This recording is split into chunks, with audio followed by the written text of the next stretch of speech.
আমি যখন জানলাম যে এদের হাতে অস্ত্র, আমি না সরলে তারা নাকি সশস্ত্র বিপ্লব করবে, তো কার বিরুদ্ধে তারা সশস্ত্র হামলা করবে? আমি আর যাই করি, দেশের মানুষের কল্যাণের জন্য কাজ করেছি।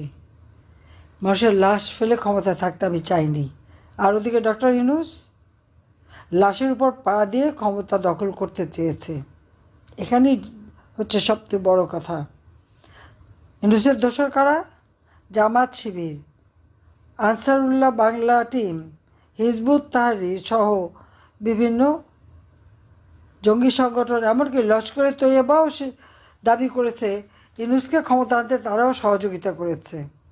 তাহলে বুঝতে পারে জেলখানায় যত সন্ত্রাসী ছিল তাদেরকে সব ছেড়ে দিয়েছে, কারণ এটা পুরস্কার, কারণ এরাই তাকে সাহায্য করেছে ক্ষমতায় আসতে।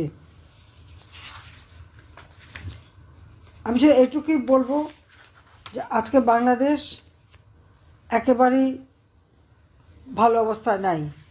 এই যে